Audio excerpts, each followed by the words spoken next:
ਸਵਾਗਤ। ਮੈਂ ਹਰਜਿੰਦਰ ਸਿੰਘ ਰੰਧਾਵਾ, ਤੁਸੀਂ ਦੇਖ ਰਹੇ ਹੋ ਪੰਜਾਬ ਟੈਲੀਵਿਜ਼ਨ ਔਰ ਮੇਰੇ ਨਾਲ ਨੇ senior journalist Manpreet Randhawa. Manpreet ji welcome. Randhawa ji ਬਹੁਤ ਬਹੁਤ ਸ਼ੁਕਰੀਆ ਤੁਹਾਡਾ। ਮਨਪ੍ਰੀਤ ਜੀ, ਪੰਜਾਬ ਦੇ ਮੁੱਖ ਮੰਤਰੀ ਸਰਦਾਰ ਚਰਨਜੀਤ ਸਿੰਘ ਚੰਨੀ ਕੱਲ ਬੜੇ ਗੁੱਸੇ ਦੇ ਰੌਂਅ 'ਚ ਸੀ। ਕਹਿੰਦੇ ਪਰਚਾ ਦਰਜ ਕਰੋ ਫਟਾਫਟ। ਉਹ ਸਵਾਲ ਉੱਠ ਪਿਆ ਵੀ ਹੁਣ ਪਰਚਾ ਕਿਹਦੇ ਤੇ ਕਰਨਾ? ਸਰਕਾਰ ਤੁਹਾਡੀ, ਕਾਗਜ਼ ਤੁਹਾਡੇ, ਅਫਸਰ ਤੁਹਾਡੇ, ਨਾਲੇ ਪਹਿਲੇ ਪਰਚਿਆਂ ਦਾ ਕੀ ਬਣਿਆ ਹੁਣ ਤੱਕ? ਜਿਹੜੇ ਅੱਗੇ ਪਰਚੇ ਕਰਕੇ ਆਪਾਂ ਅੰਜਾਮ ਤੱਕ ਲੈ ਜਾਣੇ ਆ। ਦੋ ਸਰਕਾਰਾਂ ਦਰਜ ਹੋਏ ਪਰਚਿਆਂ ਨੂੰ ਸਿਰੇ ਲਾਉਂਦੀਆਂ ਚਲੇ ਗਈਆਂ। ਆਪਣੇ ਕੋਲ ਤਾਂ ਸਮਾਂ ਹੀ ਬਹੁਤ ਘੱਟ ਬਚਿਆ। ਜੇ ਪੰਜਾਬ ਦੀ ਰਾਜਨੀਤੀ ਨੂੰ ਚੋਣ ਦ੍ਰਿਸ਼ ਤੋਂ ਪਾਸੇ ਕਰਕੇ ਦੇਖਣਾ ਹੋਵੇ ਤੇ ਅੱਜ ਸੰਭਵ ਨਹੀਂ। ਤੇ ਚੋਣ ਦ੍ਰਿਸ਼ ਨੂੰ ਅਕਸਰ ਪ੍ਰਭਾਸ਼ਿਤ ਕਰਦੇ ਨੇ ਮੁੱਖ ਚੋਣ ਕਮਿਸ਼ਨਰ। ਤੇ ਦਿੱਲੀ ਵਾਲੀ ਚੋਣ ਕਮਿਸ਼ਨ ਦੀ ਟੀਮ ਜੇ ਪੰਜਾਬ 'ਚ ਹੋਵੇ ਤੇ ਹੋਵੇ ਵੀ ਭਾਰੀ ਭਰਕਮ, ਤੇ ਸਵਾਲ ਵੀ ਪੰਜਾਬ ਦੀਆਂ ਚੋਣਾਂ ਦਾ ਹੋਵੇ। ਕੀ ਇਹ ਦੇਖਿਆ ਜਾਣ ਲੱਗ ਪਿਆ ਕਿ ਚੋਣਾਂ ਹੁਣੇ ਕਰਾ ਲਈਏ ਜਾਂ ਥੋੜੀਆਂ ਜਿਹੀਆਂ ਗਾਂਹ ਲੈ ਜਾਈਏ? ਕੀ ਕੋਈ ਸੰਭਾਵਨਾਵਾਂ ਨਵੀਆਂ ਤਲਾਸ਼ੀਆਂ ਜਾ ਰਹੀਆਂ ਜਾਂ ਕੁਝ ਬਹਾਨੇ ਲੱਭੇ ਜਾਣਗੇ? ਇਹ ਸਵਾਲ ਆ।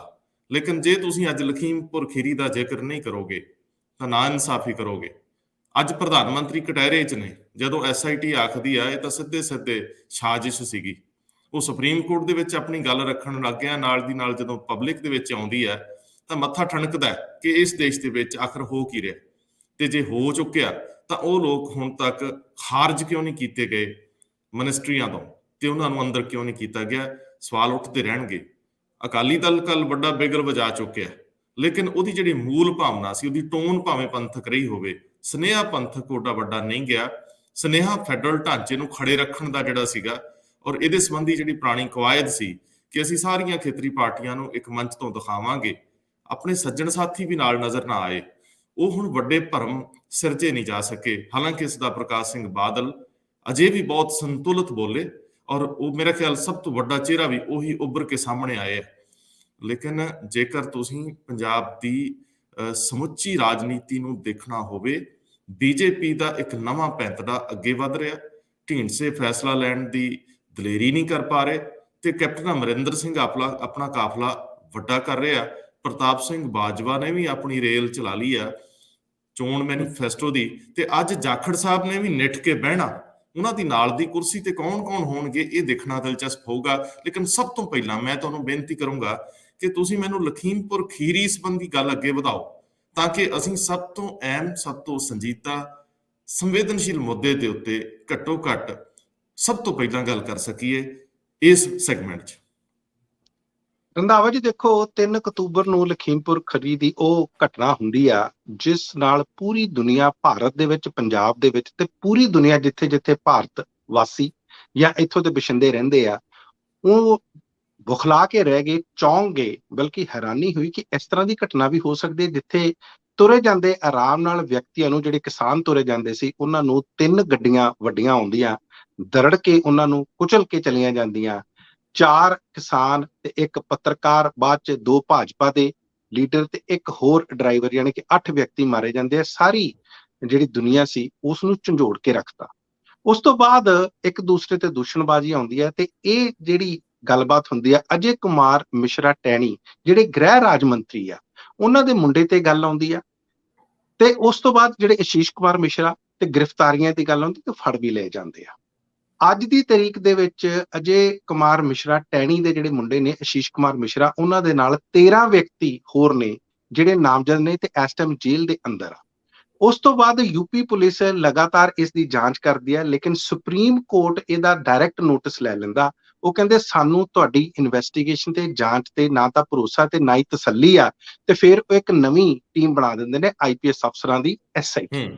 ਹੁਣ SIT ਨੇ ਰੰਧਾਵਾ ਜੀ ਰਿਪੋਰਟ ਦਿੱਤੀ ਆ। ਉਹਨਾਂ ਦੇ ਜਿਹੜੇ ਇਨਵੈਸਟੀਗੇਟਰ ਨੇ ਵਿਦਿਆ ਰਾਮ ਦਿਵਾਕਰ, ਉਹਨਾਂ ਨੇ ਇਹ ਰਿਪੋਰਟ ਜਮ੍ਹਾਂ ਕਰਾਈ ਹੈ ਤੇ ਉਹਦੇ ਵਿੱਚ ਵਾਕਿਆ ਬੜੀ ਹੈਰਾਨੀਜਨਕ ਤੱਥ ਸਾਹਮਣੇ ਆਏ ਆ ਕਿ ਇਹ ਸਾਰਾ ਕੁਝ ਗਿਣੀ ਮਿੱਥੀ ਸਾਜ਼ਿਸ਼ ਦੇ ਅਧੀਨ ਹੋਇਆ।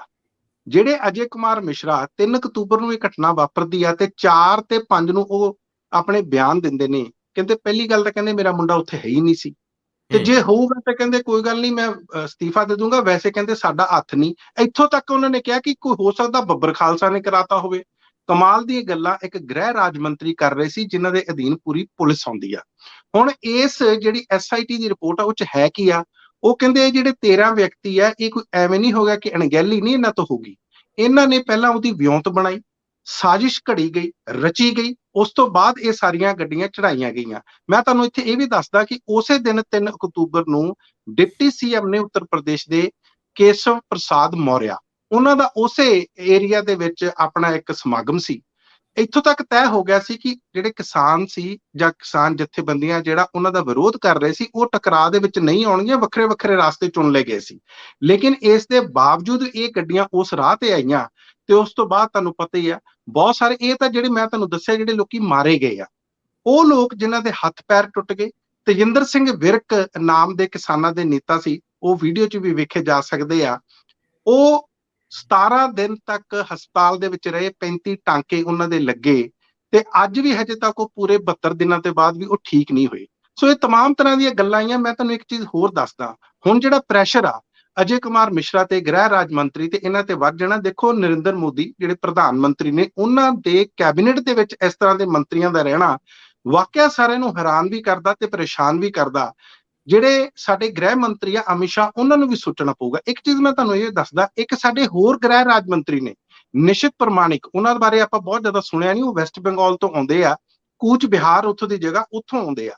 ਉਹਨਾਂ ਤੇ ਵੀ ਇਸ ਤਰ੍ਹਾਂ ਦੇ ਸੰਗੀਨ ਮਾਮਲੇ। ਇੱਕ ਚੀਜ਼ ਨਾਲ ਮੈਂ ਜ਼ਰੂਰ ਐਡ ਕਰਦਾ ਰੰਧਾਵਾ ਜੀ, ਸਾਡੀ ਇੱਕ ਐਸੋਸੀਏਸ਼ਨ ਫਾਰ ਡੈਮੋਕ੍ਰੈਟਿਕ ਰਿਫਾਰਮਸ ਆ, ADR ਉਹਨੂੰ ਕਹਿੰਦੇ ਆ। ਉਹ ਕਹਿੰਦੇ ਇਸ ਟਾਈਮ 78 ਜਿਹੜੇ ਮੰਤਰੀ ਨੇ ਨਰਿੰਦਰ ਮੋਦੀ ਹੁਣਾਂ ਦੇ ਇਸ ਕੈਬਨਿਟ ਦੇ ਵਿੱਚ, ਉਹਦੇ ਚੋਂ 42% ਤੁਸੀਂ ਦੇਖੋ 42% ਲਗਭਗ 33 ਬੰਦੇ ਜਿਹੜੇ ਇਸ ਤਰ੍ਹਾਂ ਦੇ ਜਿਨ੍ਹਾਂ ਤੇ ਬੜੇ ਸੰਗੀਨ ਮਾਮਲੇ ਨੇ, ਅਪਰਾਧਿਕ ਮਾਮਲੇ ਨੇ, ਤੇ ਉਹਨਾਂ ਚੋਂ ਵੀ 31% ਲਗਭਗ 24 ਦੇ ਕਰੀਬ ਬੜੇ ਇਹੋ ਜਿਹੇ ਮਾਮਲੇ ਨੇ ਜਿਨ੍ਹਾਂ ਦੇ ਵਿੱਚ ਲੁੱਟ ਖਸੁੱਟ ਦੇ, ਮਰਡਰ ਦੇ, ਰੋਬਰੀ ਦੇ। ਸੋ ਇਹ ਦੇਖਣਾ ਪਊਗਾ ਇਸ ਟਾਈਮ ਉਹਨਾਂ ਦੀ ਸਾਖ ਜਿਹੜੀ ਆ ਉਹ ਬਹੁਤ ਦਾਅ ਤੇ ਆ। ਇਹ ਠੀਕ ਆ ਕਿ ਜਾ ਕੇ ਕਾਸ਼ੀ ਵਿਸ਼ਵਨਾਥ ਮੰਦਿਰ ਦੇ ਵਿੱਚ ਗੰਗਾ ਦੇ ਵਿੱਚ ਡੁਬਕੀਆਂ ਲਾਉਣਾ, ਮਨ ਦੀ ਬਾਤ ਕਰਨੀ, ਇਹ ਆਪਣੀ ਆਪ ਦੇ ਵਿੱਚ ਠੀਕ ਆ, ਆਸਥਾ ਦਾ ਸਵਾਲ ਆ।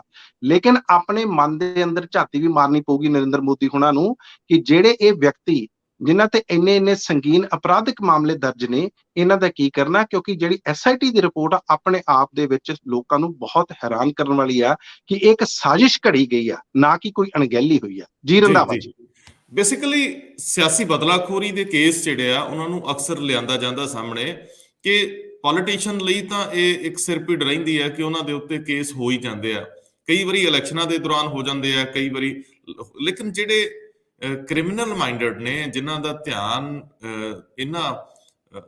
ਇਸ ਤਰ੍ਹਾਂ ਦੀਆਂ ਘਟਨਾਵਾਂ ਤੋਂ ਬਾਅਦ ਸਿਆਸਤ ਵੱਲ ਹੁੰਦਾ, ਅੱਜ ਇਹ ਵੀ ਇੱਕ ਚੱਲਣ ਬਣ ਗਿਆ ਕਿ ਤੁਸੀਂ ਸਮਾਜ ਦੇ ਵਿੱਚ ਜੇ ਬਾਹੂਬਲੀ ਹੋ ਤੇ ਬਾਅਦ ਦੇ ਵਿੱਚ ਤੁਹਾਡਾ ਆਖਰੀ ਟਿਕਾਣਾ ਜਾਂ ਆਖਰੀ ਪਨਾਹਗਾਹ ਸਿਆਸਤ ਨੂੰ ਹੀ ਮੰਨ ਲਿਆ ਜਾਂਦਾ।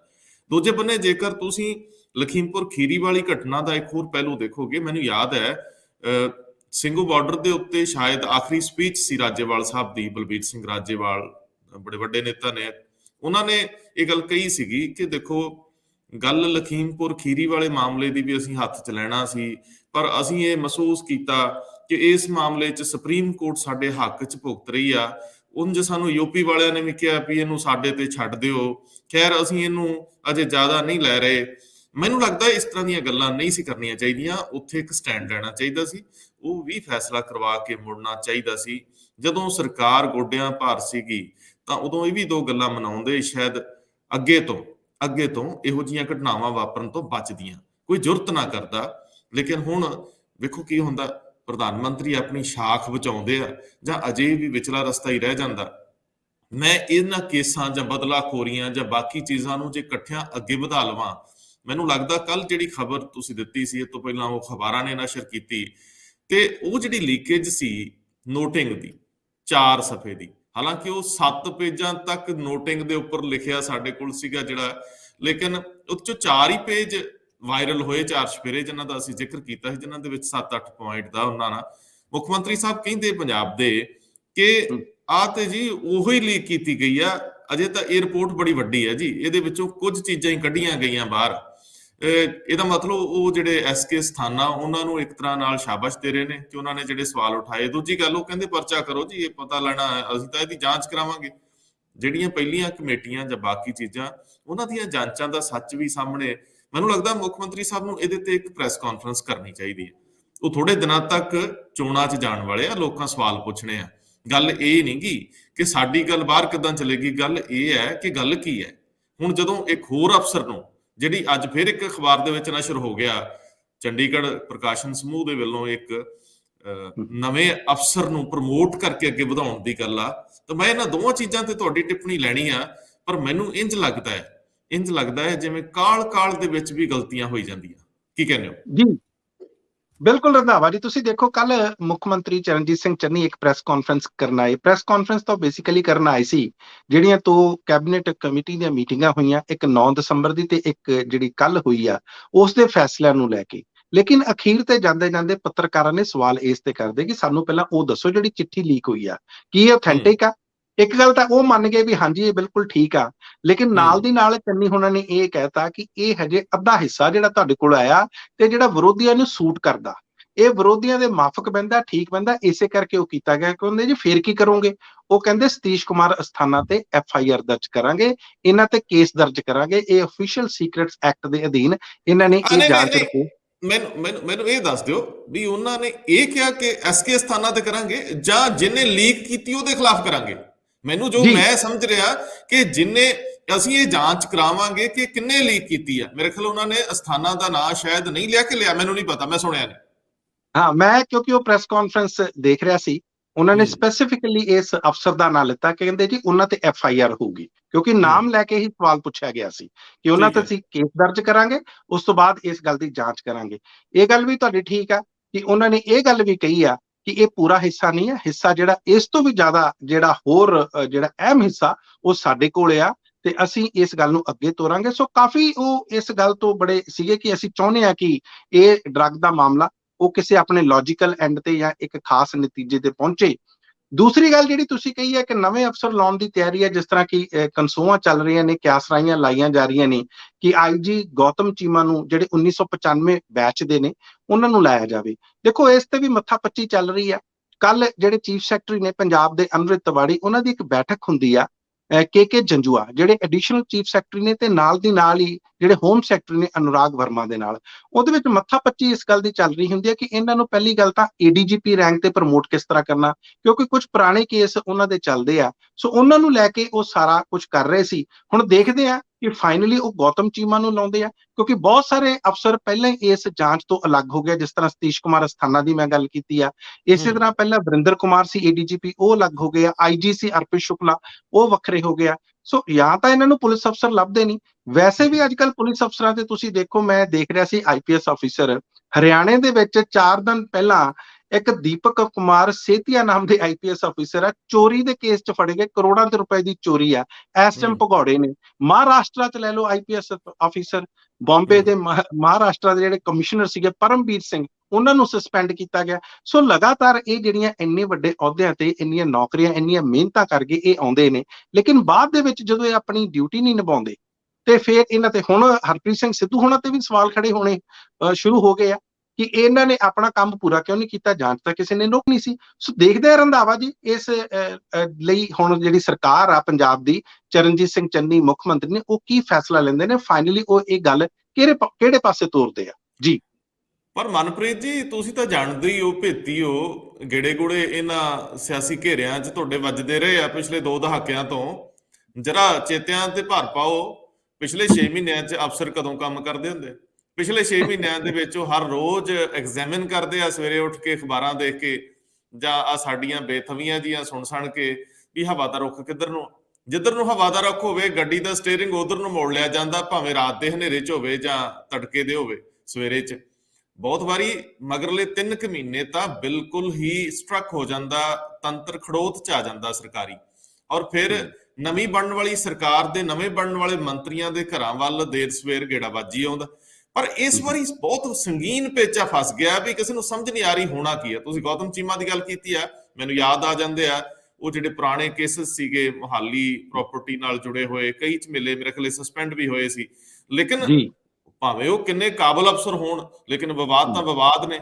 ਜਦੋਂ ਉਹਨਾਂ ਨੂੰ ਫਿਰ ਕੋਈ ਤੁਸੀਂ ਆਊਟ ਆਫ ਦਾ ਵੇ ਤਰੱਕੀ ਦਿਓਗੇ, ਮੈਨੂੰ ਨਹੀਂ ਪਤਾ ਵੀ ਆਊਟ ਆਫ ਦਾ ਵੇ ਹੈ ਕਿ ਨਹੀਂ ਵੇ, ਲੇਕਿਨ ਜਿਸ ਤਰ੍ਹਾਂ ਦੀਆਂ ਸੁਰਖੀਆਂ ਬਣ ਰਹੀਆਂ ਉਹਦੇ ਤੋਂ ਇੰਝ ਲੱਗਦਾ ਹੈ ਕਿ ਉਹਨਾਂ ਨੂੰ ਤਰੱਕੀ ਦੇ ਕੇ, ਕੋਈ ਨਵੀਂ ਪੋਸਟ ਦੇ ਕੇ ਕੋਈ ਨਵਾਂ ਕੰਮ ਕਰਵਾਇਆ ਜਾਣਾ। ਪਰ ਉਹ ਨਵਾਂ ਕੰਮ ਕਿੰਨਾ ਕੁ ਕਰ ਲੈਣਗੇ?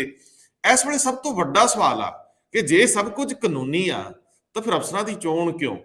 ਫਿਰ ਜਿਹੜੇ ਮੈਰਿਟ ਦੇ ਆਧਾਰ ਤੇ ਹੋ ਸਕਦੇ ਆ ਕੰਮ, ਉਹਨਾਂ ਦੇ ਵਿੱਚ ਆਪਾਂ ਚੁਣ ਕੇ ਕਿਉਂ ਲਾਈਏ? ਤੇ ਆਖਰ ਫਿਰ ਚੁਣਿਆ ਹੋਇਆ ਅਫਸਰ ਜੇਕਰ ਤੁਹਾਡੀ ਫੇਵਰ ਕਰੂਗਾ ਤੇ ਕਿਸੇ ਹੋਰ ਦੀ ਵੀ ਕਰੂਗਾ। ਇਹ ਬਹੁਤ ਵੱਡੇ ਸਵਾਲ ਆ। ਅਸੀਂ ਕਿਸੇ ਦੇ ਕਿਰਦਾਰ ਤੇ ਉਂਗਲ ਨਹੀਂ ਚੱਕਦੇ, ਅਸੀਂ ਕਿਸੇ ਅਫਸਰ ਨੂੰ ਮਾੜਾ ਨਹੀਂ ਕਹਿੰਦੇ, ਅਸੀਂ ਕਿਸੇ ਵੀ ਪੂਰੀ ਜਮਾਤ ਨੂੰ ਕਦੇ ਵੀ ਕਟਹਿਰੇ 'ਚ ਨਹੀਂ ਖੜਾ ਕਰ ਸਕਦੇ। ਇੱਥੇ ਵਿਸੰਗਤੀਆਂ ਹੋ ਸਕਦੀਆਂ, ਕੋਈ 1-ਅੱਧ% ਮਾੜੇ ਜਾਂ ਚੰਗਿਆਂ ਦੀ ਗੁੰਜਾਇਸ਼ ਰਹਿੰਦੀ ਹੈ, ਪਰ ਸਰਕਾਰ ਉਹ ਕੀ ਕਰਨਾ ਚਾਹੁੰਦੀ ਆ ਜਿਹਦੇ ਲਈ ਉਹਨਾਂ ਨੂੰ ਏਦਾਂ ਚੋਣ ਕਰਨੀ ਪੈ ਰਹੀ, ਔਰ ਚੋਣ ਕਰਨੀ ਵੀ ਪੈ ਰਹੀ ਹੈ ਜਾਂ ਮਹਿਜ ਸੁਰਖੀਆਂ ਹੀ ਨੇ, ਅਖਬਾਰਾਂ ਦੀਆਂ ਖਬਰਾਂ ਹੀ ਨੇ। ਲੋਕ ਸਿਆਣੇ ਨੇ ਯਾਰ, ਸਾਡੀ ਗੱਲ ਤੇ ਬਹੁਤਾ ਭਰੋਸਾ ਨਾ ਕਰਿਆ ਕਰੋ, ਅਸੀਂ ਵੀ ਤਾਂ ਬੰਦੇ ਹੀ ਆ। ਨਾਲੇ ਜਿਹੜੀ ਖਬਰ ਆਉਂਦੀ ਹੁੰਦੀ ਆ ਰਾਹ ਦੇ ਵਿੱਚ, ਕਿਸ ਵੇਲੇ ਅਗਲੇ ਬਦਲ ਲੈਂਦੇ, ਸਾਡੇ ਕੋਲ ਪੁਰਾਣੀ ਰਹਿ ਜਾਂਦੀ ਹੈ।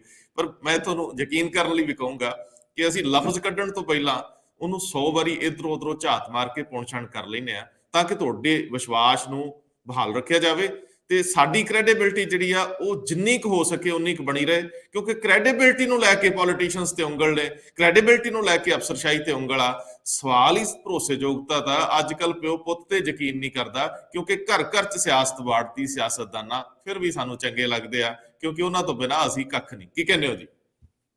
ਬਿਲਕੁਲ ਤੁਹਾਡੀ ਗੱਲ ਠੀਕ ਹੈ। ਮੈਨੂੰ ਗੱਲ ਯਾਦ ਆ ਗਈ, ਜਿਹੜੇ ਅਫਸਰ ਕਈ ਵਾਰੀ ਇਹਨਾਂ ਤੇ ਕੇਸ ਰਜਿਸਟਰ ਹੋ ਜਾਂਦੇ ਆ ਜਾਂ ਕੜਕੀ 'ਚ ਫਸੇ ਹੁੰਦਾ, ਉਹਨਾਂ ਦਾ ਬਖੂਬੀ ਕਿਸ ਤਰ੍ਹਾਂ ਇਸਤੇਮਾਲ ਕਰਨਾ, ਇਹ ਪੋਲੀਟੀਕਲ ਪਾਰਟੀ ਤੇ ਸਰਕਾਰਾਂ ਬਹੁਤ ਚੰਗੀ ਤਰ੍ਹਾਂ ਜਾਣਦੀਆਂ। ਤੇ ਮੇਰੇ ਕੋਲ ਤਾਜ਼ਾ ਉਦਾਹਰਨ ਮੈਨੂੰ ਯਾਦ ਆ ਗਈ ਸੁਮੀਤ ਸਿੰਘ ਸੈਣੀ ਹੋਣਾ ਦੀ, ਜਦੋਂ ਉਹਨਾਂ ਨੂੰ ਵੀ ਬਤੌਰ ਡੀਜੀਪੀ ਲਾਇਆ ਗਿਆ ਸੀ ਸ਼੍ਰੋਮਣੀ ਅਕਾਲੀ ਦਲ ਤੇ ਭਾਜਪਾ ਸਰਕਾਰ ਵੱਲੋਂ, ਉਹ ਵੀ ਕਈ ਕੇਸਾਂ 'ਚ ਫਸੇ ਹੋਏ ਸੀ। ਤੇ ਇਹ ਕਈ ਵਾਰੀ ਸਮਝੌਤੇ ਕਰ ਲੈਂਦੇ ਆ ਕਿ ਠੀਕ ਹੈ ਜੀ, ਮੈਨੂੰ ਲਾਓ, ਮੈਂ ਇਹਨਾਂ ਦੀਆਂ ਗੁੱਡ ਬੁੱਕਸ ਚਾਹਾਂ ਤੇ ਫਿਰ ਮੈਂ ਤੁਹਾਨੂੰ ਕਰਕੇ ਦਿਖਾਉਣਾ। ਇਸ ਤਰ੍ਹਾਂ ਦਾ ਵੀ ਹੈ।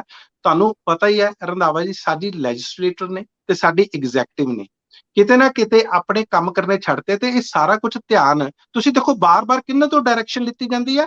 ਕੋਰਟਸ ਤੋਂ, ਕਿ ਕੋਰਟ ਸਾਨੂੰ ਡਾਇਰੈਕਸ਼ਨ ਦੇ ਦੇਣ, ਫਿਰ ਅਸੀਂ ਜਨਤਾ ਨੂੰ ਵੀ ਕਹਿ ਦਈਏ, ਆਪਣੇ ਵਿਰੋਧੀਆਂ ਨੂੰ ਵੀ ਕਹਿ ਦਈਏ, ਆਪਣੇ ਸਮਰਥਕਾਂ ਨੂੰ ਵੀ ਕਹਿ ਦਈਏ ਸਾਨੂੰ ਤਾਂ ਜੀ ਕੋਰਟ ਤੋਂ ਡਾਇਰੈਕਸ਼ਨ ਆਈ ਹੈ। ਕਿ ਤੁਹਾਡਾ ਕਿਸੇ ਤਰ੍ਹਾਂ ਦੀ ਕੋਈ ਜ਼ਿੰਮੇਵਾਰੀ ਨਹੀਂ ਬਣਦੀ? ਤੁਹਾਨੂੰ ਇੰਨੀਆਂ ਪਾਵਰ ਦਿੱਤੀਆਂ, ਤੁਹਾਨੂੰ ਇੰਨੇ ਅਹੁਦੇ ਮਿਲੇ ਆ, ਤੁਹਾਨੂੰ ਇੰਨੀਆਂ ਫੈਸਿਲਿਟੀਆਂ ਦਿੱਤੀਆਂ, ਇੰਨੀਆਂ ਸਹੂਲਤਾਂ ਦਿੱਤੀਆਂ, ਉਹ ਕਿਸ ਕਰਕੇ ਦਿੱਤੀਆਂ? ਸੰਵਿਧਾਨ ਤੋਂ ਤੁਸੀਂ ਆਪਣੀ ਪਾਵਰ ਡਰਾ ਕਰਦੇ ਹੋ, ਲੇਕਿਨ ਤੁਸੀਂ ਕੰਮ ਕਰਕੇ ਰਾਜ਼ੀ ਨਹੀਂ। ਫਿਰ ਉਹੀ ਜਿਹੜਾ ਪੋਲੀਟੀਕਲ ਤੇ ਪੁਲਿਸ ਦਾ ਨੈਕਸਸ ਆ ਤੇ ਕ੍ਰਿਮੀਨਲ ਦਾ ਨੈਕਸਸ ਆ, ਉਹ ਬਿਲਕੁਲ ਸਾਡੇ ਸਾਹਮਣੇ ਬਾਹਰ ਆਉਂਦਾ। ਤੇ ਫਿਰ ਆਮ ਜਨਤਾ ਇਹਨਾਂ ਵੱਲ ਆਸ ਲਾ ਕੇ ਦੇਖਦੀ ਆ, ਪਰ ਇਹ ਕਰਦੇ ਕੁਛ ਨਹੀਂ। ਇਹ ਤੁਹਾਡੀ ਗੱਲ ਬਿਲਕੁਲ ਠੀਕ ਆ, ਅਫਸਰ ਕਦੇ ਨਹੀਂ, ਬਹੁਤ ਥੋੜੇ ਅਫਸਰ ਹੁੰਦੇ ਆ ਜਿਹੜੇ ਵਾਕਿਆ ਜਿਹੜੇ ਸਾਡੀਆਂ ਆਸਾਂ ਤੇ ਉਮੀਦਾਂ ਦੇ ਉਤਰਦੇ ਆ, ਪਰ ਉਹਨਾਂ ਦੀ ਗਿਣਤੀ ਉਹ ਬਿਲਕੁਲ ਮਾਈਨੋਰਿਟੀ 'ਚ ਰਹਿ ਜਾਂਦੇ ਆ ਤੇ ਕਈ ਵਾਰੀ ਉਹਨਾਂ ਨੂੰ ਉਹ ਅਹਿਮ ਅਹੁਦੇ ਵੀ ਨਹੀਂ ਮਿਲਦੇ। ਇਸ ਕਰਕੇ ਬਹੁਤ ਸਾਰੇ ਸਾਡੀਆਂ ਪਾਲਿਸੀਆਂ ਜਿਹੜੀਆਂ ਲੋਕਾਂ ਲਈ ਵੈਲਫੇਅਰ ਲਈ ਹੋਣੀਆਂ ਚਾਹੀਦੀਆਂ, ਭਲਾਈ ਦੀਆਂ ਹੋਣੀਆਂ ਚਾਹੀਦੀਆਂ, ਉਹ ਲਾਗੂ ਹੀ ਨਹੀਂ ਹੁੰਦੀਆਂ ਤੇ ਨਾ ਹੀ ਕਿਤੇ ਨਾ ਕਿਤੇ ਉਹ ਬਣਦੀਆਂ। ਜੀ ਰੰਧਾਵਾ ਜੀ, ਆਪਾਂ ਨਾ ਕਦੇ ਕਦੇ ਨਾ ਮਨਪ੍ਰੀਤ ਜੀ ਆਦਰਸ਼ਵਾਦ ਨੂੰ ਜ਼ਿਆਦਾ ਅੱਗੇ ਲੈ ਆਉਂਦੇ ਆ। ਮੇਰੀ ਵੀ ਇਹ ਸਮੱਸਿਆ ਵੀ ਆਦਰਸ਼ਵਾਦ ਸਾਡੇ ਸਿਰ ਤੇ ਭਾਰੂ ਹੋ ਜਾਂਦਾ। ਕਿਤਾਬਾਂ ਅਕਤੂਬਾਂ ਕਈ ਵਾਰੀ ਸਾਨੂੰ ਇੱਧਰ ਨੂੰ ਲੈ ਜਾਂਦੀਆਂ ਨੇ, ਲੇਕਿਨ ਪ੍ਰੈਕਟਿਸ ਬੜੀ ਹੋਰ ਆ। ਜਦੋਂ ਕੁਝ ਅਫਸਰ ਸਾਨੂੰ ਸੁਣ ਰਹੇ ਹੋਣਗੇ ਨਾ, ਉਹ ਟਿੱਪਣੀ ਜ਼ਰੂਰ ਕਰਨਗੇ, ਕਿਉਂਕਿ ਕੁਦਰਤਨ ਬਹੁਤ ਸਾਰੇ ਲੋਕਾਂ ਨਾਲ ਸੰਪਰਕ ਹੁੰਦਾ ਹੀ ਰਹਿੰਦਾ। ਉਹ ਕਹਿਣਗੇ ਕਿ ਤੁਹਾਨੂੰ ਬਹੁਤ ਸੌਖਾ ਲੱਗਦਾ ਕੈਮਰੇ ਤੇ ਗੱਪਾਂ ਮਾਰਨੀਆਂ, ਜਦੋਂ ਜਾ ਕੇ ਹਾਈ ਕੋਰਟ ਦੇ ਬੂਹੇ ਤੇ ਖਲੋਣਾ ਪੈਂਦਾ ਨਾ, ਉਦੋਂ ਸਟਾਰ ਕਿੰਨੇ ਆ, 10 ਆ ਕਿ 12, ਕੋਈ ਨਹੀਂ ਪੁੱਛਦਾ। ਤੁਸੀਂ ਏਡੀਜੀਪੀ ਹੋ, ਐਸਐਸਪੀ ਹੋ ਜਾਂ ਤੁਸੀਂ ਕਾਂਸਟੇਬਲ ਹੋ, ਫਰਕ ਖਤਮ ਹੋ ਜਾਂਦਾ ਹਾਈ ਕੋਰਟਾਂ 'ਚ ਜਾਂ ਅਦਾਲਤਾਂ 'ਚ ਜਾ ਕੇ। ਤੇ ਫਿਰ ਸਾਡੇ ਵੀ ਤੇ ਨਿਆਣੇ ਆ, ਅਸੀਂ ਵੀ ਤੇ ਰਿਟਾਇਰਮੈਂਟ ਤੋਂ ਬਾਅਦ ਜ਼ਿੰਦਗੀ ਜੀਣੀ ਆ ਕਿ ਪੌੜੀਆਂ ਹੀ ਚੜ੍ਹਦੇ ਰਹਿਣਾ ਅਦਾਲਤਾਂ ਦੀਆਂ। ਤੁਸੀਂ ਠੀਕ ਕਹਿ ਰਹੇ ਹੋ। ਦੇਖੋ, ਤੁਸੀਂ ਕੁੰਵਰ ਵਿਜੇ ਪ੍ਰਤਾਪ ਦੀ ਉਦਾਹਰਨ ਲੈ ਲਓ। ਉਹਨੇ ਪੂਰਾ ਜ਼ੋਰ ਲਾ ਕੇ ਬੰਦੇ ਨੇ ਕੋਸ਼ਿਸ਼ ਕੀਤੀ ਕਿ ਮੈਂ ਉਹ ਜੜ੍ਹਾਂ ਫਰੋਲ ਕੇ ਲਿਆਵਾਂ, ਮੈਂ ਉਸ ਇੱਕ ਤੋਂ ਇੱਕ ਕੜੀ ਜੋੜਾਂ ਬੇਅਦਬੀ ਮਾਮਲਿਆਂ ਦੀ, ਔਰ ਕਿੱਥੋਂ ਗੱਲ ਤੁਰ ਕੇ ਕਿੱਥੋਂ ਕਿੱਧਰ ਨੂੰ ਨਵੇਂ ਤੋਂ ਨਵੇਂ ਕੋਣ ਆ ਗਏ ਉਹਦੇ 'ਚ। ਲੇਕਿਨ ਇੱਕ ਝਟਕੇ ਦੇ ਵਿੱਚ ਜਦੋਂ ਅਦਾਲਤੀ ਪ੍ਰਕਿਰਿਆ ਦੇ ਵਿੱਚ ਐਡਵੋਕੇਟ ਜਨਰਲ ਨੇ ਪੂਰਾ ਸਾਥ ਨਹੀਂ ਦਿੱਤਾ, ਅਦਾਲਤ ਦੇ ਸਾਹਮਣੇ ਸਾਰੇ ਤੱਥ ਰੱਖਣੋਂ ਰਹਿ ਗਏ ਹੋਣਗੇ ਜਿਵੇਂ ਆਮ ਤੌਰ ਤੇ ਕਿਹਾ ਜਾਂਦਾ, ਇੱਕ ਝਟਕੇ ਦੇ ਵਿੱਚ ਸਭ ਤਹਿਸ ਨਹਿਸ ਹੋ ਗਿਆ। ਇੱਕ ਬੰਦਾ ਏਡੀਜੀਪੀ ਬਣਦਾ ਹੁਣ ਉਹ ਗਲੀਆਂ ਦੇ ਵਿੱਚ ਆਪਣੀ ਗੱਲ ਰੱਖ ਰਿਹਾ ਕਿ ਮੈਂ ਇਸ ਸਿਸਟਮ ਨੂੰ ਬਦਲਣਾ। ਸੋ ਮੈਨੂੰ ਨਹੀਂ ਪਤਾ ਕਿ ਉਹ ਲੋਕ ਜਿਨ੍ਹਾਂ ਲੋਕਾਂ ਨੂੰ ਅਸੀਂ ਕ੍ਰਿਟਿਸਾਈਜ਼ ਕਰਦੇ ਹਾਂ ਉਹਨਾਂ ਦੀਆਂ ਕੀ ਮਜਬੂਰੀਆਂ ਹੋਣਗੀਆਂ, ਪਰ ਸਿਸਟਮ ਦੇ ਵਿੱਚ ਕੋਈ ਤਾਂ ਝੋਲ ਹੈ ਨਾ ਕਿ ਗੱਲ ਸਿੱਧੀ ਹੁੰਦੀ ਜਲੇਬੀ ਵਰਗੀ ਹੋ ਜਾਂਦੀ ਹੈ। ਗੱਲ ਸਿੱਧੀ ਤਾਂ ਰਹਿਣੀ ਚਾਹੀਦੀ ਆ, ਪਰ ਸਿੱਧੀ ਗੱਲ ਦੇ ਨਾਲ ਜਿਹੜੀ ਕਿਲੀ ਚਾਲਾਂ ਦੀ ਗੱਲ ਆ। ਹੁਣ ਮੈਨੂੰ ਕਿਸੇ ਨੇ ਪੁਆਇੰਟ ਆਊਟ ਕਹਿੰਦੇ ਤੁਸੀਂ ਕਿੱਲੀ ਚਾਲਾਂ ਕਹੀ ਜਾਂਦੇ ਹੋ, ਠੋਕ ਕੇ ਅੱਧਕ ਲਾ ਦਿੰਦੇ ਹੋ ਨਾਲ, ਹੈ ਕਿੱਲੀ ਚਾਲਾਂ। ਹੁਣ ਸਾਰੇ ਪਿੰਡਾਂ ਦੇ ਨਾਂ ਨੂੰ ਚੰਗੀ ਤਰ੍ਹਾਂ ਉਚਾਰਨ ਨਹੀਂ ਕਰ ਹੁੰਦੇ। ਮੈਨੂੰ ਕਦੇ ਲੱਗਦਾ ਹੈ ਵੀ ਹੁਣ ਇਹ ਵੀ ਡਾਟਾ ਕਢਾ ਕੇ ਰੱਖਣਾ ਪੈਣਾ, ਸਾਡੇ ਮੂੰਹੋਂ ਗਲਤੀਆਂ ਦੀ ਗੁੰਜਾਇਸ਼ ਘੱਟ ਹੋਣੀ ਚਾਹੀਦੀ ਹੈ। ਅਕਾਲੀ ਦਲ ਚੰਦੂਮਾਜਰਾ ਸਾਹਿਬ ਦੀ ਅਗਵਾਈ ਦੇ ਵਿੱਚ ਸਾਲ ਭਰ ਕਵਾਇਦ ਛੋਟੀ ਕਰਦਾ ਰਿਹਾ ਸੀ ਕਿ ਖੇਤਰੀ ਪਾਰਟੀਆਂ ਇਕੱਠੀਆਂ ਕਰ ਲਈਏ, ਜੇ ਬੀਜੇਪੀ ਨਹੀਂ ਤਾਂ ਇੱਕ ਪ੍ਰੈਸ਼ਰ ਗਰੁੱਪ ਤਾਂ ਰਹਿ ਜੇ, ਅਸੀਂ ਕਾਫੀ ਵੱਡੇ ਨਜ਼ਰ ਆਈਏ। ਪਰ ਕੱਲ ਵੀ ਆਪਣੀ ਲੀਡਰਸ਼ਿਪ ਹੀ ਉੱਥੇ ਸੀਗੀ, ਬਸਪਾ ਵਾਲੇ ਸੀਗੇ, ਚਲੋ ਉਹ ਇੱਕ ਪਹਿਲੂ ਆ, ਲੇਕਿਨ ਜਿਹੜੀ ਫਾਰੂਕ ਅਬਦੁੱਲਾ ਵਰਗੇ ਮਿੱਤਰ ਚੌਟਾਲਾ ਸਾਹਿਬ ਵਰਗੇ ਮਿੱਤਰ, ਚੰਦਰਬਾਬੂ ਨਾਇਡੂ ਕਦੇ ਬਹੁਤ ਨੇੜੇ ਵੱਡੇ ਬਾਦਲ ਸਾਹਿਬ ਦੇ ਸੀ, ਜਾਂ ਇਸ ਤਰ੍ਹਾਂ ਦੀਆਂ ਬਹੁਤ ਹਸਤੀਆਂ ਮਾਈਨਸ ਰਹੀਆਂ। ਜਨਤਾ ਦਲ ਦੇ ਬਹੁਤ ਸਾਰੇ ਲੋਕ ਆ ਜਾਂਦੇ ਹੁੰਦੇ ਸੀਗੇ। ਸ਼ਰਦ ਪਵਾਰ ਮੈਂ ਕਹਿ ਰਿਹਾ, ਸ਼ਰਦ ਯਾਦਵ ਦੀ ਗੱਲ ਸ਼ਾਇਦ, ਜਾਂ ਨਤੀਸ਼ ਕੁਮਾਰ ਦਾ ਕੋਈ ਬੰਦਾ ਆ ਸਕਦਾ ਸੀ। ਬੜੇ ਪਹਿਲੂ ਸੀ, ਕਦੇ ਕਦੇ ਤਾਂ ਇਹ ਤਾਮਿਲਨਾਡੂ ਤੱਕ ਦੀ ਸਿਆਸਤ ਵਿੱਚ ਵੀ ਚਲੇ ਜਾਂਦੇ ਹੁੰਦੇ ਸੀ। ਲੇਕਿਨ ਕੱਲ ਅਕਾਲੀ ਦਲ ਬਹੁਤ ਵੱਡਾ ਇਕੱਠ, ਬਹੁਤ ਵੱਡੇ ਖਰਚੇ ਕਰਕੇ ਇੱਕ ਟੋਨ ਤਾਂ ਸੈੱਟ ਕਰ ਰਿਹਾ ਸੀ। ਸੁਨੇਹਾ ਓਡਾ ਤਗੜਾ ਨਹੀਂ ਲੱਗਿਆ। ਇਹ ਤੇ ਟਿੱਪਣੀ ਦਿਓ ਜ਼ਰਾ। ਬਿਲਕੁਲ ਤੁਹਾਡੀ ਗੱਲ ਠੀਕ ਹੈ। ਦੇਖੋ, ਸਭ ਤੋਂ ਪਹਿਲਾਂ ਜਿੰਨੇ ਤੁਸੀਂ ਨਾਮ ਲਿੱਤੇ ਆ, ਉਸ ਤੋਂ ਸਭ ਤੋਂ ਵੱਧ ਜਿਹੜਾ ਅਹਿਮ ਨਾਂ ਉਹ ਹੈਗਾ ਮਾਇਆਵਤੀ ਦਾ। ਮਾਇਆਵਤੀ ਦਾ ਇਸ ਮੌਕੇ ਤੇ ਨਾ ਹੋਣਾ ਆਪਣੇ ਆਪ ਦੇ ਵਿੱਚ ਕਈ ਤਰ੍ਹਾਂ ਦੇ ਖਦਸ਼ੇ ਪੈਦਾ ਕਰਦਾ, ਕਿਉਂਕਿ ਇਸ ਰੈਲੀ ਨੂੰ ਖਾਸ ਤੌਰ ਤੇ ਬਹੁਜਨ ਸਮਾਜ ਪਾਰਟੀ ਦੇ ਕੈਡਰ ਨੂੰ ਬਹੁਤ ਸਾਰਾ ਉਤਸ਼ਾਹ ਮਿਲਣਾ ਸੀ। ਜਿਹੜੇ 20 ਸੀਟਾਂ ਲੜ ਰਹੇ ਆ, ਉਹਨਾਂ ਦੇ ਹੌਸਲੇ ਬੁਲੰਦ ਹੋਣੇ ਸੀ ਜੇ ਉਹਨਾਂ ਦੇ ਜਿਹੜੇ ਸੁਪਰੀਮ ਲੀਡਰ ਨੇ ਉਹ ਇਸ ਰੈਲੀ ਦੇ ਵਿੱਚ ਸ਼ਿਰਕਤ ਕਰਦੇ। ਤੁਸੀਂ ਡਾਕਟਰ ਫਾਰੂਕ ਅਬਦੁੱਲਾ ਦੀ ਗੱਲ ਕੀਤੀ ਆ, ਤੁਸੀਂ ਦੇਖੋ ਰੰਧਾਵਾ ਜੀ, ਕੱਲ ਡਾਕਟਰ ਫਾਰੂਕ ਅਬਦੁੱਲਾ ਕਿੱਥੇ ਸੀ? ਉਹ ਸੋਨੀਆ ਗਾਂਧੀ ਦੇ ਘਰ ਸੀ। ਜਿਨ੍ਹਾਂ ਦੀ ਇਹ ਸਪੀਚ ਕਹਿੰਦੇ ਸੀ ਅਸੀਂ ਟੈਲੀਵਿਜ਼ਨ ਤੇ ਸੁਣਾਵਾਂਗੇ, ਉਹ ਤਾਂ ਸੋਨੀਆ ਗਾਂਧੀ ਦੇ ਨਾਲ ਸੀ। ਕੱਲ ਸੰਜੇ ਰਾਉਤ ਸੋਨੀਆ ਗਾਂਧੀ ਦੇ ਨਾਲ ਸੀ। ਕੱਲ ਸ਼ਰਦ ਪਵਾਰ ਸੋਨੀਆ ਗਾਂਧੀ ਦੇ ਨਾਲ ਸੀ। ਇਸੇ ਤਰ੍ਹਾਂ ਡੀਐਮਕੇ ਦੇ ਲੀਡਰ ਉਹ ਕੀ ਡਿਸਕਸ ਕਰ ਰਹੇ ਸੀ? ਜਿਹੜੇ 12 ਰਾਜ ਸਭਾ ਦੇ ਮੈਂਬਰ ਪਿਛਲੇ 2 ਹਫ਼ਤਿਆਂ ਤੋਂ ਵੱਧ ਸਮੇਂ ਤੋਂ ਸਸਪੈਂਡ ਕੀਤੇ ਗਏ ਆ, ਉਹਨਾਂ ਨੂੰ ਵਾਪਸ ਲਓ। ਉਹਨਾਂ ਦੀ ਆਵਾਜ਼ ਵੀ ਕਿਤੇ ਨਾ ਕਿਤੇ ਆਉਣੀ ਚਾਹੀਦੀ ਸੀ। ਇਸੇ ਕਰਕੇ ਤੁਸੀਂ ਕਹਿ ਤਾਂ ਦਿੰਦੇ ਹੋ ਕਿ ਇਹਨਾਂ ਦਾ ਅਸੀਂ ਟੈਲੀਵਾਈਜ਼ ਜਾਂ ਆਡੀਓ ਇਹਨਾਂ ਦੇ ਅਸੀਂ ਕਲਿੱਪ ਚਲਾ ਕੇ ਉਹਨਾਂ ਦਾ ਭਾਸ਼ਣ ਸੁਣਾ ਦਾਂਗੇ, ਲੇਕਿਨ ਤੁਹਾਡੀ ਗੱਲ ਬਿਲਕੁਲ ਠੀਕ ਆ, ਉਹ ਸੁਣਿਆ ਨਹੀਂ ਜਾਂਦਾ। ਸੁਣਿਆ ਇਸ ਕਰਕੇ ਨਹੀਂ ਜਾਂਦਾ, ਹੁਣ ਤੁਸੀਂ ਦੇਖੋ ਜਨਰਲ ਸਕੱਤਰ ਨੇ ਸਤੀਸ਼ ਮਿਸ਼ਰਾ ਬਹੁਜਨ ਸਮਾਜ ਪਾਰਟੀ ਤੇ, ਸਿਵਾਏ ਉਹਨਾਂ ਤੋਂ ਨੈਸ਼ਨਲ ਲੈਵਲ ਦਾ ਉੱਥੇ ਕੋਈ ਵੀ ਇਸ ਤਰ੍ਹਾਂ ਦਾ ਲੀਡਰ ਨਹੀਂ ਸੀ। ਈਵਨ ਕਿ ਜੇ ਤੁਸੀਂ ਪ੍ਰਕਾਸ਼ ਸਿੰਘ ਬਾਦਲ ਹੋਣਾ ਦੀ ਦੇਖੋ, ਬੜੀ ਨੱਪੀ ਤੁਲੀ ਉਹਨਾਂ ਨੇ ਸਪੀਚ ਦਿੱਤੀ, ਥੋੜੀ ਦਿੱਤੀ, ਲੇਕਿਨ ਜਿਹੜੀ ਉਹਨਾਂ ਦੀ ਸਿਹਤ ਸੀ ਉਹ ਨਾਸਾਜ਼ ਸੀ, ਉਹ ਪੂਰੀ ਤਰ੍ਹਾਂ ਸਵਸਥ ਨਹੀਂ ਸੀ, ਸਿਹਤ ਯਾਫਤਾ ਨਹੀਂ ਸੀ, ਤੇ ਇਹ ਚੀਜ਼ ਸਾਫ਼ ਸਟੇਜ ਤੋਂ ਨਜ਼ਰ ਆ ਰਹੀ ਸੀ। ਇਸੇ ਕਰਕੇ ਮੈਂ ਕਹਿੰਦਾ ਕਿ ਜਿਹੜਾ ਉਹ ਸੁਨੇਹਾ ਦੇਣ ਦੇ ਵਿੱਚ ਹੋ ਸਕਦਾ ਇਕੱਠ, ਉੱਥੇ ਇਕੱਠ ਦੇ ਵੱਖਰੇ ਵੱਖਰੇ ਦਾਅਵੇ ਕੀਤੇ ਜਾ ਸਕਦੇ ਆ। ਸ਼੍ਰੋਮਣੀ ਅਕਾਲੀ ਦਲ ਬਸਪਾ ਬਹੁਤ ਵੱਡੇ ਦਾਅਵੇ ਕਰ ਸਕਦੀ ਹੈ, ਉਹਨਾਂ ਦੇ ਵਿਰੋਧੀ ਬਿਲਕੁਲ ਉਲਟੇ ਦਾਅਵੇ ਕਰ ਸਕਦੇ ਆ। ਸੋ ਅਸੀਂ ਉਹਨਾਂ ਦਾਅਵਿਆਂ 'ਚ ਨਹੀਂ ਪੈਣਾ ਤੇ ਨਾ ਹੀ ਅਸੀਂ ਗਿਣਤੀਆਂ 'ਚ ਪੈਣਾ। ਅਸੀਂ ਸਿਰਫ ਇਹ ਗੱਲ ਹੈ ਕਿ ਜਿਹੜਾ ਉੱਥੋਂ ਸੁਨੇਹਾ ਗਿਆ, ਜਿੰਨਾ ਸਟਰੋਂਗਲੀ ਸੁਨੇਹਾ ਜਾਣਾ ਚਾਹੀਦਾ ਸੀ, ਸ਼ਾਇਦ ਕਿਤੇ ਨਾ ਕਿਤੇ ਉਹ ਨਹੀਂ ਗਿਆ। ਜੇ ਇਹੀ ਲੀਡਰਸ਼ਿਪ ਜਿਨ੍ਹਾਂ ਦੇ ਤੁਸੀਂ ਤਮਾਮ ਨਾਂ ਗਿਣਾਏ ਆ, ਜੇ ਉੱਥੇ ਇਕੱਠੇ ਹੁੰਦੀ ਔਰ ਇੱਕ ਨਵਾਂ ਟੋਨ ਐਂਡ ਟੈਨਰ ਸੈੱਟ ਕਰਦੀ, ਕਈ ਵਾਰੀ ਇਹ ਵੀ ਕਿਹਾ ਜਾਂਦਾ ਕਿ ਘੱਟ ਗਿਣਤੀਆਂ ਦੀ ਗੱਲ ਕਰਨਗੇ, ਮਾਈਨੋਰਿਟੀਜ਼ ਦੀ ਗੱਲ ਕਰਨਗੇ। ਜਿਸ ਤਰ੍ਹਾਂ ਮਾਈਨੋਰਿਟੀਜ਼ ਨੂੰ ਪੂਰੇ ਦੇਸ਼ ਦੇ ਵਿੱਚ ਪ੍ਰਤਾੜਿਤ ਕੀਤਾ ਜਾ ਰਿਹਾ, ਤੇ ਬੜੀਆਂ ਬਹੁਤ ਸਾਰੀਆਂ ਉਦਾਹਰਨਾਂ ਨੇ, ਉਹਨਾਂ ਦੀ ਗੱਲ ਕੀਤੀ ਜਾਊਗੀ। ਜੇ ਬਹੁ ਗਿਣਤੀ ਇੱਥੇ ਆ ਤਾਂ ਭਾਰਤ ਦੇ ਵਿੱਚ ਤਾਂ ਜਿਹੜੀ ਸਿੱਖ ਭਾਈਚਾਰਾ ਜਿਨ੍ਹਾਂ ਦੀ ਪੰਥਕ ਪਾਰਟੀ ਇਹ ਰਾਜਨੀਤੀ ਕਰਦੀ ਆ, ਉਹ ਤਾਂ ਘੱਟ ਗਿਣਤੀ ਆ, ਉਹਨਾਂ ਦੀ ਗੱਲ ਕਰਨਗੇ। ਸੋ ਗੱਲ ਕਿਤੇ ਹੋਈ ਨਹੀਂ। ਸੋ ਇਸ ਕਰਕੇ ਦੇਖਦੇ ਆ, ਹੋ ਸਕਦਾ ਸਾਡਾ ਜਿਹੜਾ ਵਿਸ਼ਲੇਸ਼ਣ ਹੋਵੇ ਥੋੜਾ ਵੱਖਰਾ ਹੋਵੇ, ਹੋਰ ਕੋਈ ਜਿਹੜੇ ਵਿਸ਼ਲੇਸ਼ਣ ਹੋ ਉਹਨਾਂ ਦੇ ਹੱਕ 'ਚ ਹੋਣ, ਲੇਕਿਨ ਕੁੱਲ ਮਿਲਾ ਕੇ ਇਹ ਹੈ ਕਿ ਜਿਹੜਾ ਜਿੰਨਾ ਸਟਰੋਂਗਲੀ ਜਾਂ ਜਿੰਨੀ ਤਾਕਤ ਦੇ ਨਾਲ ਇਹ ਸੁਣਿਆ ਜਾਣਾ ਚਾਹੀਦਾ, ਸ਼ਾਇਦ ਉਹਨਾਂ ਗਿਆ ਨਹੀਂ। ਜੀ ਰੰਧਾਵਾ ਜੀ, ਸਮਾਂ ਬੜੀ ਤੇਜ਼ੀ ਨਾਲ ਬਦਲਿਆ। ਹੁਣ ਲੋਕਾਂ ਕੋਲ ਉਨੀ ਫੁਰਸਤ ਨਹੀਂ ਕਿ ਉਹ ਲਗਭਗ 6-6 ਘੰਟੇ ਕਿਸੇ ਨੂੰ ਸੁਣ ਸਕਣ। ਗੱਲ ਟੂ ਦੀ ਪੁਆਇੰਟ ਰਹਿਣੀ ਚਾਹੀਦੀ ਆ, ਗੱਲ 'ਚ ਰੈਪੀਟੀਸ਼ਨ ਨਹੀਂ ਹੋਣਾ ਚਾਹੀਦਾ। ਲੋਕ ਬਹੁਤ ਮੰਗਾਂ ਰੱਖਦੇ ਆ ਔਰ ਲੋਕ ਚੂਜ਼ੀ ਹੋ ਗਿਆ, ਉਹਨਾਂ ਕੋਲ ਬਹੁਤ ਸਾਰੇ ਬਦਲ ਨੇ, ਉਹ ਚੁਣ ਸਕਦੇ ਆ, ਉਹ ਕਿਉਂ ਸਾਨੂੰ ਬਰਦਾਸ਼ਤ ਕਰਨ। ਇਹੀ ਅਕਾਲੀ ਦਲ ਨੂੰ ਸੋਚਣਾ ਚਾਹੀਦਾ ਸੀਗਾ ਕਿ ਤੁਸੀਂ ਸੁਨੇਹਾ ਸਾਫ਼ ਪਹਿਲਾਂ ਕਰਕੇ ਆਓ ਕਿ ਤੁਸੀਂ ਏਡੇ ਵੱਡੇ ਤਾਮ-ਝਾਮ ਤੋਂ ਬਾਅਦ ਆਖਰ ਬਾਹਰ ਕਿਵੇਂ ਆ ਰਹੇ ਹੋ, ਤੁਹਾਨੂੰ ਸਪਰੈਡ ਕਿਉਂ ਨਾ ਕੀਤਾ ਜਾਵੇ, ਆਪ ਮੁਹਾਰੇ ਤੁਹਾਡੀ ਗੱਲ ਨੂੰ ਅੱਗੇ ਕਿਉਂ ਨਾ ਵਧਾਇਆ ਜਾਏ ਕਿ ਤੁਹਾਡੀ ਕੋਈ ਉੱਥੋਂ ਈਵੈਂਟ ਦੇ ਵਿੱਚੋਂ ਕੋਈ ਨਾ ਕੋਈ ਸੁਰਖੀ ਬਣੇ। ਸਭ ਤੋਂ ਅਹਿਮ ਸਵਾਲ ਆ, ਅੱਜ ਕੱਲ੍ਹ ਲੋਕ ਸੋਚ ਕੇ ਜਾਂਦੇ ਆ ਕਿ ਇਹਦੇ ਵਿੱਚੋਂ ਅਸੀਂ ਕੱਢਣਾ ਕੀ ਹੈ। ਉਹੀ ਕੱਢਣ ਲਈ ਕੈਮਰੇ ਵੀ ਬੇਤਾਬ ਰਹਿੰਦੇ ਆ, ਪਰ ਜੇ ਨਹੀਂ ਨਿਕਲੂਗਾ ਤੇ ਫਿਰ ਉਹ ਵੇਸਟੇਜ ਆਫ ਟਾਈਮ ਸਮਝਦੇ ਆ। ਲੇਕਿਨ ਜਾਂਦੇ ਜਾਂਦੇ 3 ਮਿੰਟ 'ਚ ਵੱਡੀਆਂ 3 ਖਬਰਾਂ ਲਵਾਂਗੇ। ਆ ਚੋਣ ਕਮਿਸ਼ਨ ਦਾ ਪੂਰਾ ਅਮਲਾ ਫੈਲਾ ਇੱਧਰ ਨੂੰ ਤੁਰਿਆ ਆਉਂਦਾ। ਅੱਜ ਚੰਡੀਗੜ੍ਹ 'ਚ ਹੋਣਗੇ 2 ਦਿਨ ਵੱਡੀਆਂ ਭਾਰੀ ਜਿਹੜੀਆਂ ਮੀਟਿੰਗਸ ਨੇ, ਤੇ ਉਹਦੇ ਵਿੱਚ ਪੰਜਾਬ ਦੀ ਚੁਣਾਵੀ ਜੋ ਬਸਾਤ ਵਿਛਾਈ ਜਾਣੀ ਆ ਉਹਨੂੰ ਲੈ ਕੇ ਉਹ ਫੈਸਲਾ ਕੌਣ ਹੋਣਗੇ। ਲੇਕਿਨ ਨਾਲ ਦੀ ਨਾਲ ਕੈਪਟਨ ਔਰ ਬੀਜੇਪੀ ਵਾਲੇ ਇਹਨਾਂ ਨੇ ਵੀ ਆਪਣੇ ਕੁਝ ਬੰਦੇ ਸ਼ਾਮਲ ਕੀਤੇ ਆ, ਔਰ ਢੀਂਡਸਾ ਸਾਹਿਬ ਦਾ ਜਲਦੀ ਫੈਸਲਾ ਨਾ ਲੈਣਾ, ਕਿਤੇ ਉਹਨਾਂ ਦੇ ਵੀ ਬੰਦੇ ਤਾਂ ਨਹੀਂ ਉਖੜ ਕੇ ਇੱਧਰ ਉੱਧਰ ਨਿਕਲ ਜਾਣਗੇ ਜੇ ਡਿਲੇ ਹੋ ਜਾਂਦੀ ਹੈ, ਕਿਉਂਕਿ ਲੋਕਾਂ ਨੇ ਤਾਂ ਮੰਚ ਸਜਾ ਲਏ। ਤੇ ਜੇ ਤੁਸੀਂ ਚੁੱਪ ਕਰਕੇ ਘਰ ਬੈਠੇ ਹੋ ਤੇ ਤੁਹਾਡੇ ਬੰਦੇ ਵੀ ਕਹਿਣਗੇ ਕਿ ਇੰਨੀ ਰੰਗੀਨੀਆਂ ਦੇ ਵਿੱਚ ਅਸੀਂ ਕਿਉਂ ਚਿੱਟੇ ਲਿਬਾਸ ਦੇ ਵਿੱਚ ਘਰ ਬੈਠੇ ਰਹੀਏ ਸੋਗ 'ਚ। ਟਿੱਪਣੀ ਰੰਧਾਵਾ ਜੀ, ਦੇਖੋ ਤੁਹਾਡੀ ਗੱਲ ਬਿਲਕੁਲ, ਮੈਂ ਗੱਲ ਸੁਖਦੇਵ ਸਿੰਘ ਢੀਂਡਸਾ ਤੋਂ ਕਰੂੰਗਾ। ਲਗਾਤਾਰ ਸਾਨੂੰ ਇਹ ਪਤਾ ਲੱਗ ਰਿਹਾ ਕਿ ਉਹਨਾਂ ਦੀ ਪਾਰਟੀ ਦੇ ਅੰਦਰੋਂ ਬਹੁਤ ਸਾਰੇ ਵਿਰੋਧੀ ਸੁਰ ਉੱਭਰ ਰਹੇ ਆ, ਜਿਹੜੇ ਕਹਿ ਰਹੇ ਆ ਕਿ ਭਾਜਪਾ ਦੇ ਨਾਲ ਨਹੀਂ ਜਾਣਾ।